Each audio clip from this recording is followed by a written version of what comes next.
Knoblox Dance presents.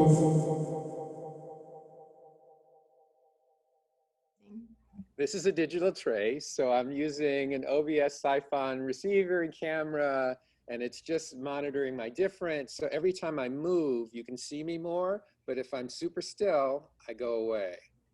This is amazing. So this Okay, kind of so interface, yeah, go our ahead. audience can't see right now, those who are listening on the podcast, but he looks like he's literally been sketched. He's got like this white outline, but when he's still, it kind of goes to complete black screen. So it's really picking up on his movement and his image. It's So as we beautiful. work in the Slippage Lab and we think about Black life and Black thought, you know, this kind of interface has something to say to fugitivity and the way that Black people, you know, have been kind of assumed to be always moving and always fugitive.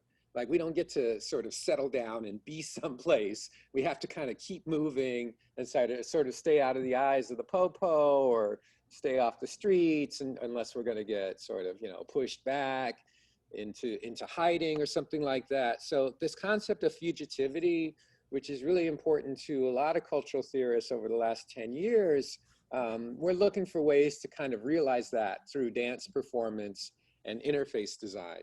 So it's an example of how our work is related to hopefully some ideas from current theoretical sort of thinking, but also the way that people in the world kind of experience their lives.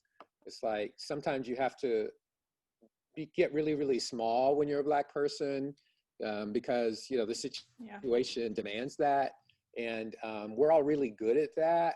And what we're getting even better at, though, in Black Lives Matter, social justice movement, is being super present and being on the steps of the Brooklyn Museum, being at the rally and doing the thing and saying no more. So we're figuring out the relationship to this kind of getting small and this also being full. I think COVID is helping us understand that running around the planet isn't the only way to understand, you know, I'm an artist. I'm only an artist if I perform in 5 continents. That's not true. So then if we're in a kind of different relationship to neighborhood and community, you know, maybe me being an artist or us being artists together can be more about how we're helping people feel or reimagine or reorient their sense of a possibility.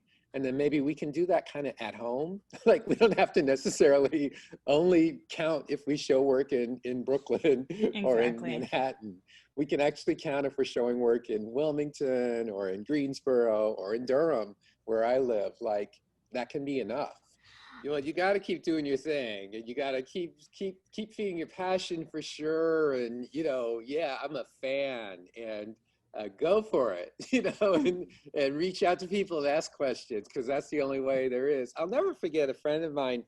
You know, I was just trying to figure stuff out and living in New York, and similarly, like what you just said, trying to understand what to do next. And I was talking to a friend who really sadly has passed away from breast cancer since that time. She left us way too early.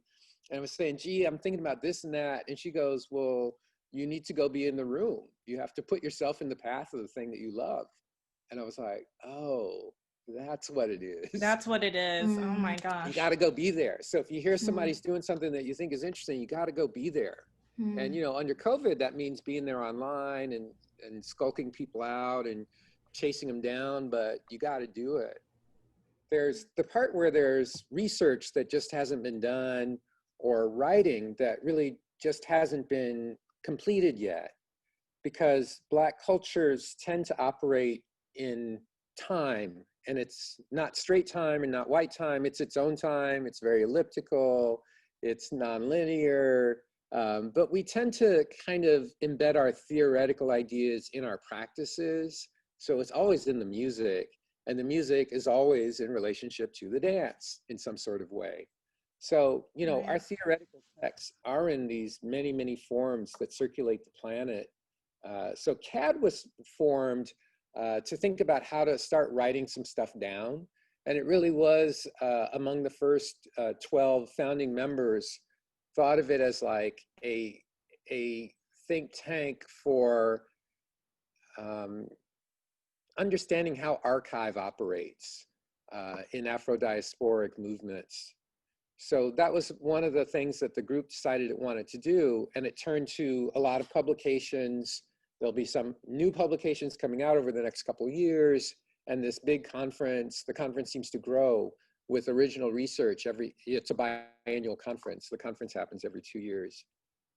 But there is this other part of the question, which is, in the United States, Black people are still about 12% of the population. We kind of hover right around that number, 12%. Right. But I think we're about 80% of popular culture. And I Right. think that 80% is global. So, you know, anybody who's been fortunate enough or wanted to travel to Stockholm or to Oslo, you hear Black music everywhere on the planet. And, you know, we came back and it's Afro pop and high life, and it's house music in South Africa, and then it's in Brazil, of course, in relationship to Afro-Brazilian forms of music and culture. In Brazil, Black people are 50%. So in Brazil, it's really going on. It has been going on since the first enslaved folks were dropped off there in Brazil. So, you know, even though we're a smaller number in the US, we're a huge, huge impact and authority in terms of popular understandings of contemporary life.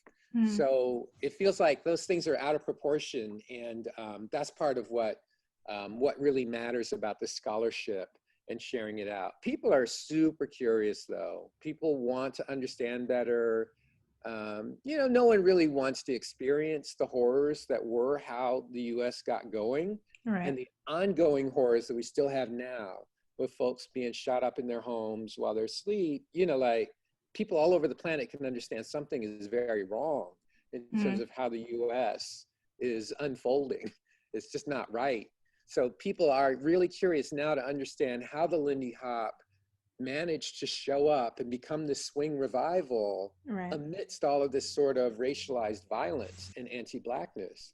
So this research that's happening now is really crucial to help a global populace who really enjoy these dances and these musics better understand where they've come from and what they predict for us. But the academic part says, you know, you do it so that you can share knowledge and help people grow in ways they didn't know. And then I think of the creative part, as I was saying, is like helping people reorient towards feeling, or helping me feel. I'm one of the people too. I want to feel differently through a creative craft or practice. So then those things together means there has to be a kind of like opening outward, or what else could it be for? You know, I'm not about the single artist lead, you know, this is my stuff and you can't have it. That's not for me. And I can understand that other people need that. But in terms of me as male presenting and quite tall, trying to be proto-feminist, like, for me, part of what that is not wanting to be even on this podcast, except, you know, you all were amazing. So I'm like, okay, you know, but just to really keep vigilant about not taking up too much space, and also making space for other people. You know, that's more important than the not, is, you know, the making, so that beauty can be abundant and spread, and Black life and Black love can spread. Thanks for taking your time to tune into Dance Behind the Screen, a bi-monthly interview series where we go behind the screen to question process, product, and social media. Be sure to follow us on social media at KNOW Box Dance. See you next time, and don't forget to say no to the box.